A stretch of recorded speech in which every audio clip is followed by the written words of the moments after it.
Next chapter, surface area of solids. Surface area of prisms.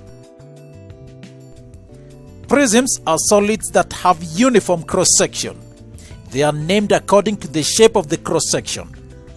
That said, this is a triangular prism. A cylinder is a circular prism. This is a trapezoidal prism, and a cuboid is a rectangular prism. Surface area is the total area of all the faces making up the solid. We start with the cuboid. A cuboid has 6 faces, and so we will work out the area of all the faces and add them up together. We have a rectangle at the front with a length of 4 and a width of 3. And there are 2 of them. Then there is a rectangle on the side, and of course on the solid it looks like a parallelogram. And there are 2 of them. Then the top rectangle and a bottom one, and they measure 2 by 4 centimeters. So now we calculate the area of all these faces and add them up. All are rectangles, and so area is length times width. So this is 3 times 4, that gives us 12, and there are 2 of them, that makes it 24 square centimeters. Then these blue ones, 2 times 3 is equal to 6, 2 of them makes it 12 square centimeters. This is 4 times 2, that is 8 square centimeters, but there are 2 of them, and that makes it 16 square centimeters.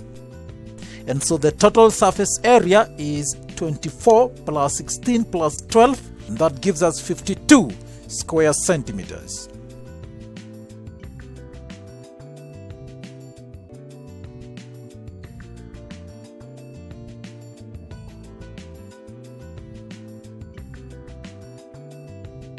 Next, we look at the triangular prism, and again we will separate all the faces and calculate the area separately, and then we add them up. It has this triangular cross-section. 2 triangles, they have a height of 10 centimeters and a base of 9 centimeters. We have these 2 rectangles, length 11 centimeters and width 12 centimeters. Lastly, another rectangle with length 11 centimeters and width of 9 centimeters. And now we can start. Area of the triangles, a half base times height. That's a half times 9 times 10, and there are 2 of them, and that gives us 90 square centimeters. These green rectangles, 11 times 12, and there are 2 of them, and that gives us 264 square centimeters. And lastly, this pink rectangle, 9 times 11 gives us 99, and it's only one of it. And so total surface area is 90 plus 264 plus 99, and that gives us 453 square centimeters.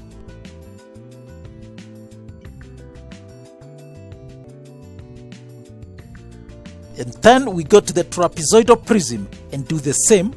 We separate the faces. Trapezium making the cross-section, 2 of them.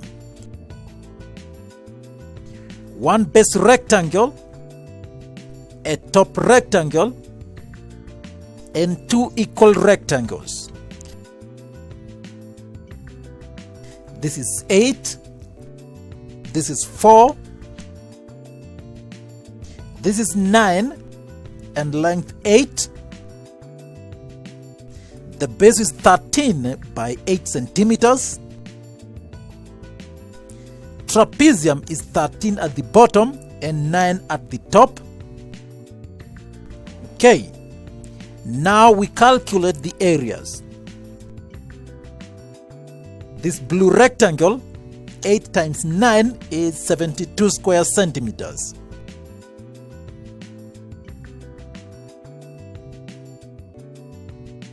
This is 4 times 8, and there are 2 of them, gives us 64 square centimeters.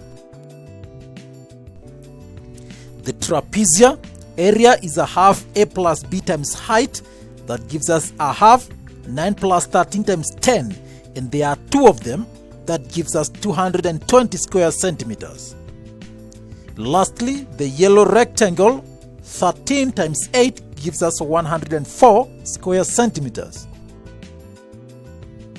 Total surface area, 72 plus 64 plus 220 plus 104 gives us 460 square centimeters.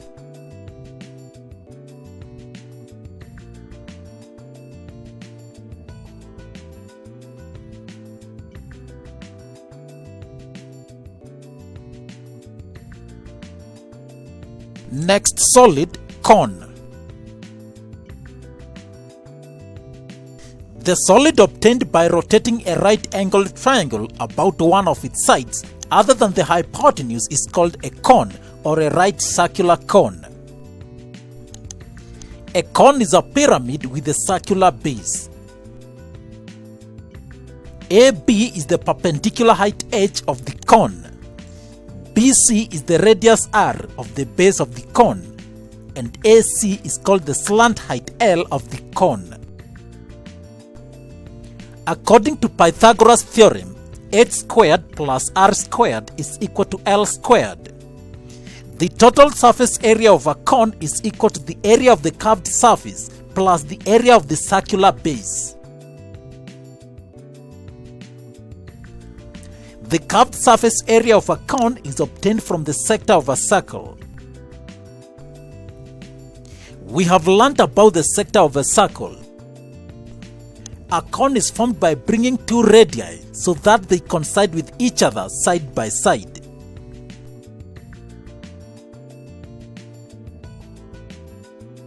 Consider this cone with a slant height L and a base radius r. The circumference of the base is given by 2 pi r. When the cone is cut open, it forms a sector of a circle. The sector formed has a radius equal to the slant height of the cone, L. The length of the curved surface, or the arc length, is equal to the circumference of the base of the cone, 2 pi r. Curved or lateral surface area of a cone is equal to the area of the sector, which is a fraction of the area of a circle. The arc length is also a fraction of the circumference of the circle. This fraction will be 2 pi r over 2 pi l because the full circle will have a radius L. Lateral surface area is equal to arc length over circumference times the area of the circle.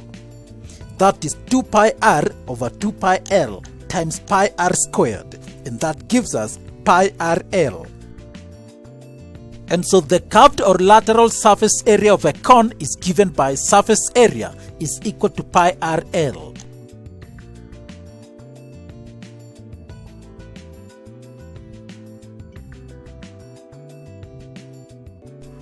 For a closed cone with a base surface, when this cone is cut off, it forms a sector and a circle. Total surface area of the cone is therefore equal to the lateral surface area plus the area of the circle. That is pi rl plus pi r squared. Factorizing pi r, surface area is equal to pi r into L plus r.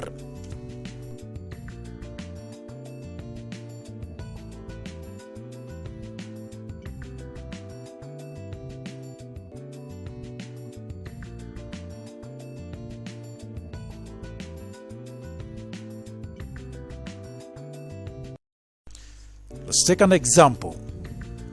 A circular piece of aluminum sheet of radius 2.1 meters is cut into a sector with an angle at the center of 60 degrees. The sector is then folded into a conical container and filled with water. Calculate A, the base radius of the cone formed, B, the perpendicular height of the cone, C, the surface area in contact with water. In our solution, so this is the sector we are told about. Radius is 2.1 meters. It is folded into a cone. And now we need to know the radius of the base. For us to be able to know the radius, we need to know the circumference of the base. Look at the folding again. In this sector, the curved length PQ is called the arc length. If you look at the folding, you will notice that the arc length is the circumference of the formed cone, right? So we just need to find the arc length PQ. Remember, arc length is given by theta over 360, 2 pi r. 60 over 360 times 2 times pi times 2.1 will give us 2.2 meters.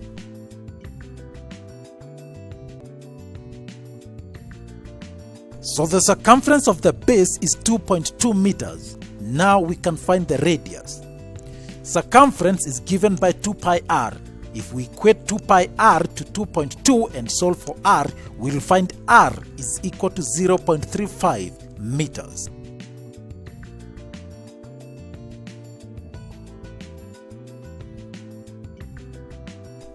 B. The perpendicular height. Look at the folding once again.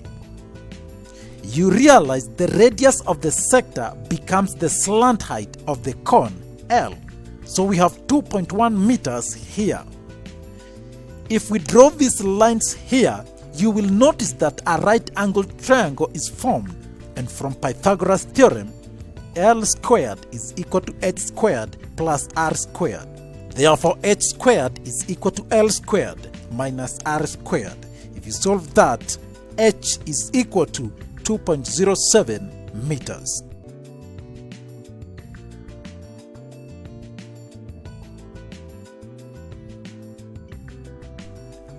C. The surface area. The surface area in contact with water is the surface area of the curved surface since the cone is open. So that is given by pi rl. If we calculate that, we are using the radius of the cone and not of the sector. So we shall have pi times 0.35 times 2.1, and that gives us 2.31 meters squared.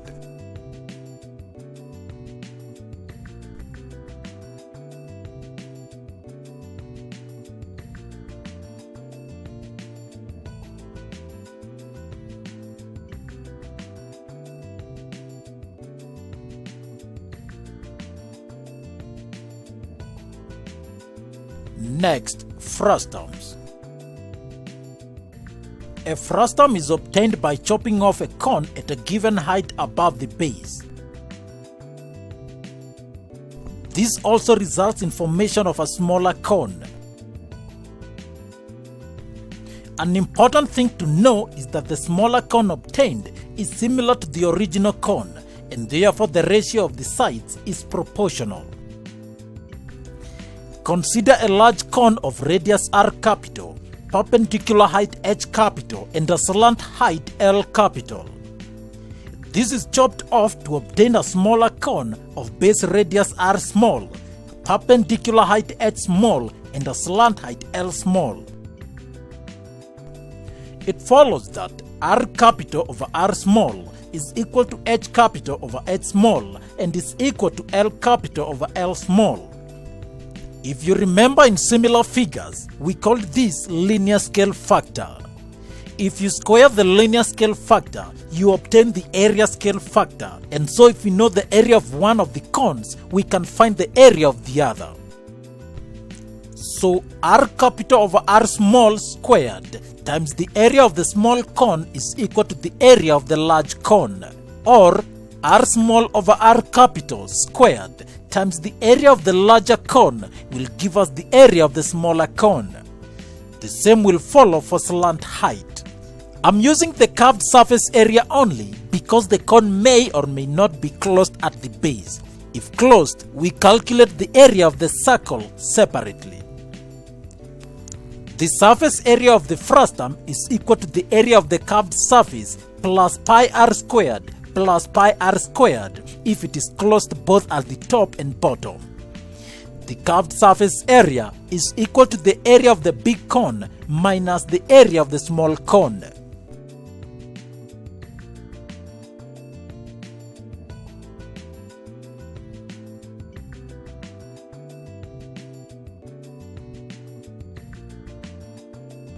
Let's take an example. Calculate the surface area of this hollow lampshade. This is a frustum, but we are told it's hollow, so we only need to calculate the area of the curved surface. We apply the concept of similarity. Before it was chopped off, this was the original cone. The top radius of the frustum is of course equal to the base radius of the smaller cone, 3 centimeters. It is important you see that 5 centimeters is the perpendicular height of the frustum and not the larger cone.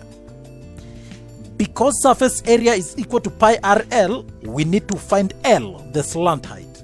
So what we do is first find the height of the larger cone and then use the Pythagoras theorem to find the slant height. Let's have the height of the small cone as h small. From similarity, r capital over r small is equal to h capital over h small. But then h capital is equal to 5 plus h small. I hope you can see that. So we have 6 over 3 is equal to 5 plus h over h. 6h is equal to 15 plus 3h. 3h is equal to 15 and h is 5 centimeters. And so if h is 5 centimeters, then h capital is 5 plus 5, which is equal to 10 centimeters. Now we can find L. From Pythagoras theorem, h squared plus r squared should give us L squared. 10 squared plus 6 squared, that's 100 plus 36, will give us 136. Therefore, L is the square root of that, and that is 11.66 centimeters. We need the slant height of the small cone. We can use the Pythagoras theorem, h squared plus r squared is equal to L squared, or use the ratios, h capital over h small is equal to L capital over L small. Either will give us the same answer. And so using Pythagoras theorem, 3 squared plus 5 squared is equal to L squared.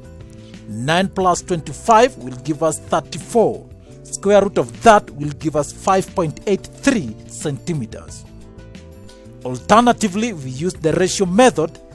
10 over 5 is equal to 11.66 over L. 10L is equal to 58.3 and L is 5.83. The same answer. The curved surface area of the large cone is given by pi r capital L capital. That is 3.142 times 6 times 11.66. That gives us 219.81 square centimeters. Then the curved surface area of the smaller cone is equal to pi rl. That is 3.142 times 3 times 5.83. And that gives us 54.95 square centimeters. Curved surface area of the frustum is equal to the difference between the two areas. 219.81 minus 54.95 will give us 164.86 square centimeters.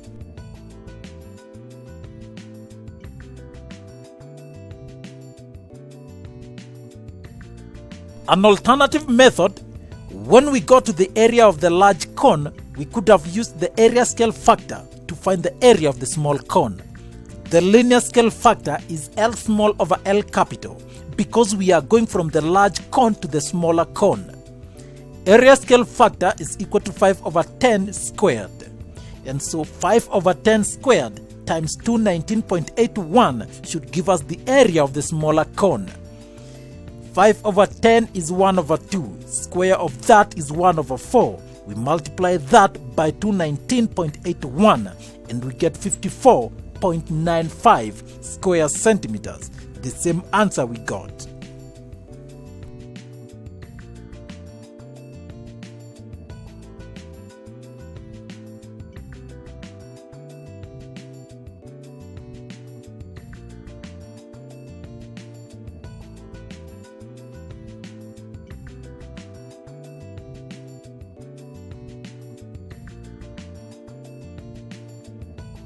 Another example, this is a frustum, but now suppose we turn it over and say it's a bucket.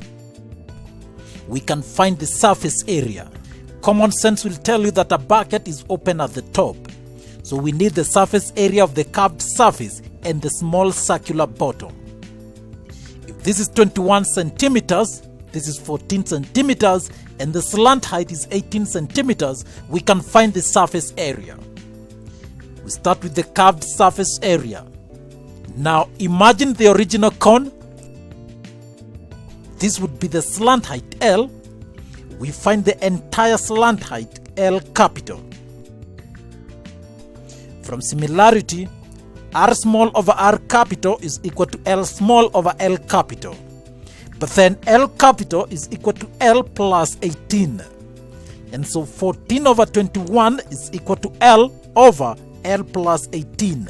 Cross multiplication, 14L plus 252 is equal to 21L. Minus 7L is equal to minus 252. L is 36 centimeters. And so the slant height of the entire cone is equal to 36 plus 18, and that gives us 54 centimeters. The curved surface area of the larger cone is given by pi RL capitals. 22 over 7 times 21 times 54 will give us 3,564 square centimeters. Curved surface area of the smaller cone is pi RL. 22 over 7 times 14 times 36 will give us 1,584 square centimeters. Now the curved surface area of the frustum is the difference between the two. 3,564 minus 1,584 will give us 1,980 square centimeters. But remember, the bucket has a circular base. Area is pi r squared. 22 over 7 times 14 squared will give us 616 square centimeters. And so the total surface area is 1980 plus 616, and that gives us 2,596 square centimeters.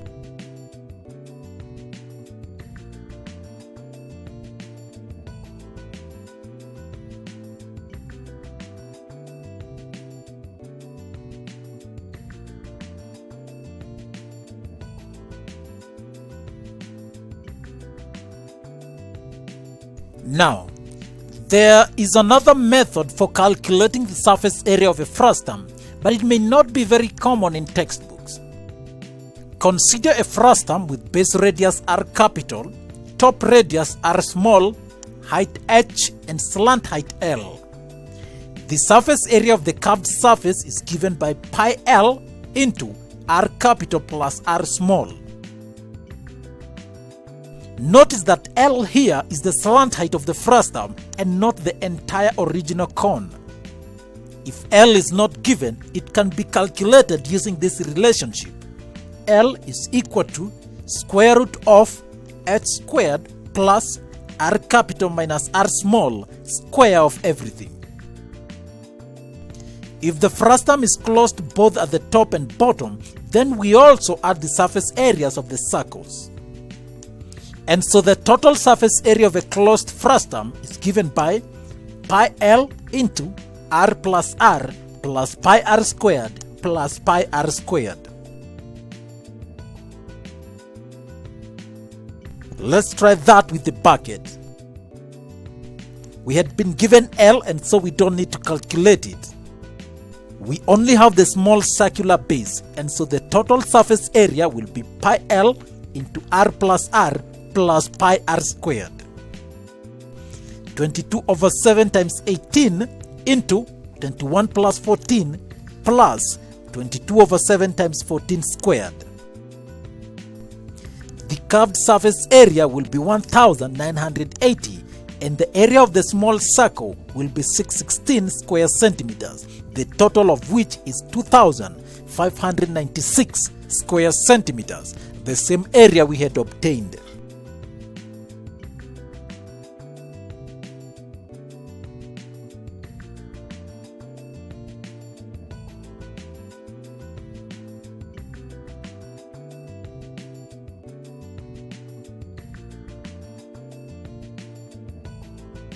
Next, solid pyramid.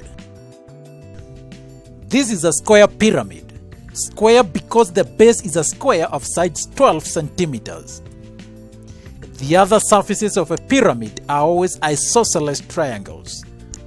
The distance from the center of the base to the apex is called the perpendicular height. The surface area of the pyramid is calculated by adding the total areas of all the faces. When the pyramid is opened up, this is what we obtain.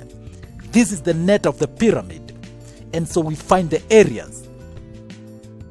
Triangles. Area is a half base times height. A half times 12 times 8, and there are 4 of them. That will give us 192.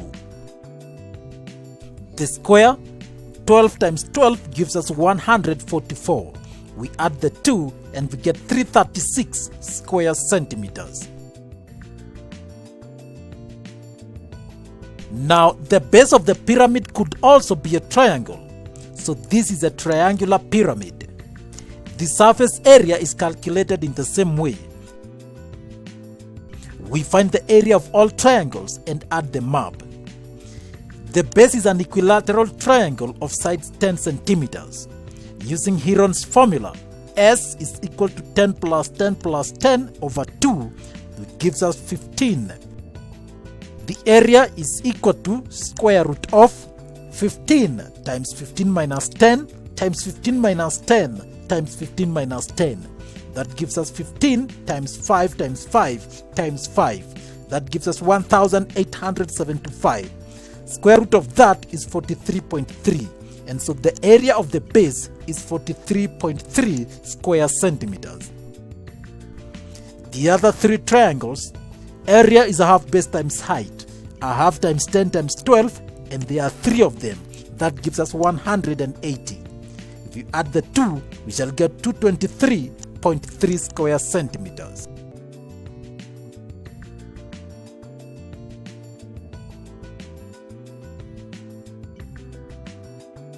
Similarly, when a pyramid is chopped off at a given height above the base, we obtain a frustum. Again, the larger pyramid and the smaller pyramid are similar. Also, notice that the sides of the frustum are trapezial.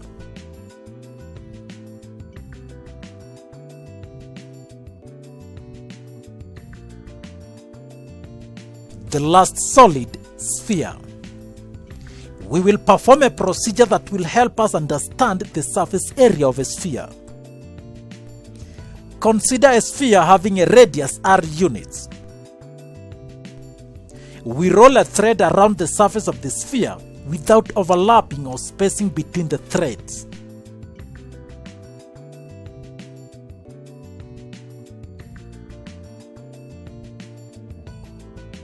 Now we arrange the threads used in covering the sphere in form of circles having the radius equal to the radius of the sphere.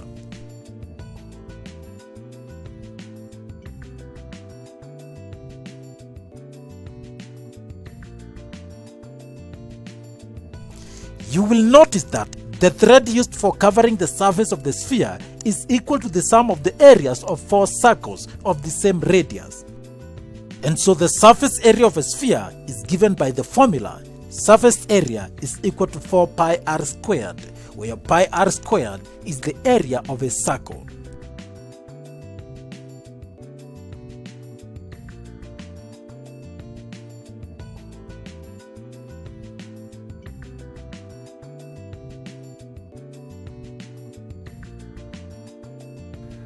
One of the wonderful things about mathematics, I think, is that people are impressed. It's often seen as a very hard subject, and so if you've done math, it's often treated as an entrance requirement, as a credential to do lots of other things. And so one idea is that for example, some MBA programs, the only thing they require going into it is a good, solid math understanding. They can teach you all the business. They just can't teach you the math fast enough. And so I think that math, aside from obvious careers that require math, if you're going to go work in a department that does operations research or something like that, they'll want people with specific skills in mathematics. But math is often seen as as a filter or as a screen for many, many other disciplines. And so if you, I guess what I'm trying to say is you can think broad because math actually is a solid preparation. It's a good credential to go into lots of different fields that people often don't consider at the beginning.